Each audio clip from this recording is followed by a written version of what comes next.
So hello guys, I'm Nagendra Sarma, the author of The Dark Side of the Coin, and I'm sitting on the floor, and right now I'm getting ready to talk about Agatha Christie's The Murder on the Orient Express. I have read this very recently, like 2 days ago, and yesterday night I have watched the film, which is like some kind of adapted onto the screen by Kenneth Branagh. So when I saw that there is a lot of interesting crew, like Kenneth Branagh was there, Johnny Depp was there, Penelope Cruz was there. So when I got to know all this cast and the crew and everything, so I got very interested, and first of everything I wanted to read the book, and this is just my second book of Agatha Christie, so there are no judgments or something. The first book which I read was The Sleeping Murder, and it was not at least a pirate's case, like Hercule pirate case. So this is the first Hercule pirate case I've read. So now a little review and some kind of a comparison and contrast between the movie and the book, right? So as long as I read the book, I was totally hooked up. Like, it is so good, but there are no eccentricities for this detective Hercule Poirot. There are no eccentricities or something. He's a very simple man, a fair man, a short man, a funny looking man who covers himself in a lot of tunics or something because he's afraid of cold or something. So he's a very careful person. We can deduce these kind of things. And apart from that, the way he does the investigation is so nice. Like he brings out simple things, common things. Like he sits down, he thinks very carefully, and he arranges them. He uses a pen and a paper. He sits back, he takes his time. This kind of a thing, like he's a detective, more of a common sense lot, not like Sherlock we watch on BBC or something. Like he doesn't do such kind of a thing. He says this: psychology is more important. It is not like clue or something. It is not like scientific methodology or something. More than all this, psychology is very important. That is what Hercule Poirot of this book does. And when I was reading the book, Agatha Christie's, I don't know, some kind of care, the care she took for the audience to understand what Hercule Poirot did was fantastic. I don't know, like everything Hercule Poirot does, he keeps it on a paper and he shows the paper to us. Like, these are the 10 questions which I didn't know the answer for. Can anyone give me the answer? He asks it. And he takes the paper and writes everything down. So this is the person, we talked with him. These are the points we understand about him. These are the points we got from him. So this is the second person. This is how we talk with him. This is the kind of points we got from him. So he keeps it before us, and he keeps the papers before us, and he gives us time to think. And when he is talking, the most important thing I think a detective novel or some kind of a crime fiction should be having is, when Hercule Poirot makes a point, there is a reaction, there is an action, right? So when he deduces something out of the person who is sitting before him, there is some kind of a phrase. She raised her eyebrows. There was a strange silence between them. Hercule Poirot has observed some kind of stammer in her voice. Hercule Poirot observed there is a change in aura. This kind of a thing. So when this kind of a thing comes, we understand, okay, this is some kind of a special emphasis that is going on. This is some kind of special emphasis that is given upon the point or the observation Hercule Poirot has done. So this is important. We should be keeping this in mind. So when the same observation comes in the last page of the novel or something, we know it. We all of a sudden know it. It is very delicate, if you ask me. So when he does some kind of an observation, and when Agatha Christie keeps such kind of an emphasis on the point, and if we think about the point, still we are not going to get what the plot is. It is very important. At the same time, it is not revealing the plot out. It is very delicate. The balance is very delicate. But when the same point comes at the end of the novel, it makes sense. Such kind of a thing. I liked it very much. And the most important thing I liked about this novel is, and the reason why I picked out this novel out of all other novels like The Murder of Roger Ackroyd or the ABC Murders or I don't know, the Styles case or something. So the reason why I picked this is the premise of it. So a train stuck still in between snow. No one can get out of it. at such circumstance, there was a murder. There was a murder, right? There was a body, a dead body. And Hercule Poirot must know who is the person. Or who is the murderer? There are 12 people on the train. Anyone could be the murderer, and everyone got their own advantages and disadvantages. Then, without any kind of, I don't know if it is out in a city or if it is out in a town or something, if it is an open place, he could go to this person or that person and he can make out the interview or something and he can bring out extra information and all. But at such a still point, and when his friend asks him, requests him to solve the case even before the police can come to the train, he's stuck. Our detective gets stuck. He should do this. And he should rely only upon the information that would be given by the passengers. He wouldn't get anything else. He cannot confirm if their words are true or not. And he cannot simply imply that this person or that person is the murderer. Because everyone on the train are of high profile. Anything wrong would upset them. It is not good for the train. So how is he going to do that? Would everyone tell the truth? If it is not the truth, how would Poirot know that it is not the truth? If he could guess that it is not the truth, how would he insist that it is a lie? And if he insists that it is a lie, how would he prove it that it is a lie? Where would he go to bring the proof?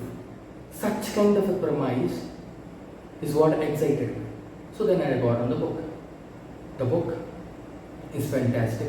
I particularly liked the name of the parts. So she named 3 parts of the book and I like the name of the parts so well. The first part is the facts. So a murder has happened. So it is like placing a puzzle before us. A murder has happened. No one went into the room. The room was not unlocked. Such kind of things. So there was a puzzle. There are these people. These people are very hostile. These passengers are friendly. These passengers are friendly passengers, but are they really friendly or are they pretending to be friendly? Or such kind of things. There are a few people who say they have never gone to this place, but they surely went to that place. There are a few people who say they haven't done such kind of thing, but they surely did such kind of a business or something. Between all these lies, the first part is the facts. The second part, the evidence. So Poirot collects evidences. How would you collect evidences? There is a dead body, fine. There are 12 stabs, fine. He talks with everyone, fine. But is it all? He collects evidence from what Poirot puts it, psychology. And the third part, this is the best part and I think this is the most favorite part of mine because the title of it is Hercule Poirot sits back and thinks. He thinks. He doesn't run. He doesn't chase. He doesn't go and hold collars of the people or something. He doesn't take the gun out and keep at a black point and he doesn't, threaten someone to bring out truth or something. After the facts, after collecting evidence, this man, this detective, this short, little, funny looking and this kind of a person whom no one would be taking seriously about, this person sits back and he thinks. That's the best part. This is about the book. He brings out in a wonderful way, in a way we would not get confused.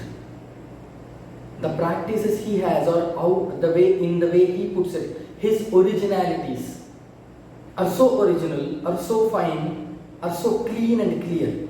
We would never be confused at what he was doing. Okay, Poirot is doing this. This is nice. This is interesting. And Poirot got this 2 more friends or something. A doctor and the train owner, right? Or the train service manager or something. These 2 people, one is a cynic, one is an appreciative person. So one man would be like, the doctor would be like, yeah, this fits in, cool. So if you are an appreciative person, you would relate with him. You know how to think. Okay, I should be thinking like this, yeah, this fits in. If you are a cynic, There is another character for you. You can relate with him. He would be saying like, no, this doesn't make any sense. No, pirate, no, this doesn't make any sense. I don't believe in this. This kind of a person. So there are two kinds of person, or two kind of people with whom we can relate. You can be appreciative, you can be cynical, or you can be the detective himself. So when you are going with, you have a lot of people to relate yourself with. And the journey is totally fantastic. I read this. It took 1 hour. Sorry, it took 1 day. I'm so sorry. It took 1 day. So it is like I started reading the novel at 11 o'clock in the morning, or if you call it early in the afternoon, and it was done by 6:30 or 7 in the evening. So then I decided I should watch the movie. How would the movie be? So I was expecting this part. Hercule Poirot sits back and thinks. So I was like, maybe he sits in a great chair and he starts thinking, and there'll be images this side and that side, there'll be voices coming through, and okay, this is a stereotype. That's what I thought. And the best part of the book was Hercule Poirot, when he was collecting evidences, doesn't move. He sits and collects the evidences. So he calls one after the other. He asks them to sit before him. They sit before him. Then he starts asking questions. He does a few of his originalities or something. He understands the psychology. And there is, of course, science of deduction now and then. But he's a very natural, I don't know what it is, a very natural, what we call him, detective. I'm so sorry. Maybe he's a very natural detective. So he collects the evidence by sitting in a dining carriage of the train. So now let's come to the movie. And to give the rating of it, I would rate it around 4 or 3.5 to 4, because it is totally fantastic, and I am looking forward to read Agatha Christie's masterpiece, The Murder of Roger Ackroyd or something. So yeah, so now coming to the movie. The start of the movie was great. So it started somewhere, I don't remember, Israel or something, or Istanbul, no, I think it's Israel or something.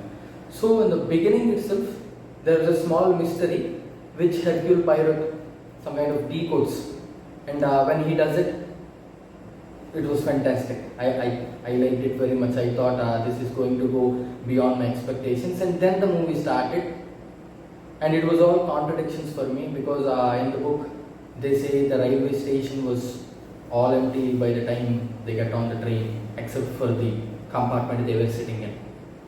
But in the movie, the railway station was completely hubbub or something. A lot of people, a lot of things going on, and there was a very long shot which I liked personally. After that, the characters come in. Then it all becomes confusing. The one reason I think the novel was successful would be the fact that it is very clear. The novel is very clear. What are the characters doing? What are they talking? How do they behave? What are the timings they enter the carriage? What are the timings they leave? What kind of chemistry they have between them? What kind of people are talking with what kind of people? How did the silence break between the characters? All these kind of things. All these kind of things are very important. And apart from that,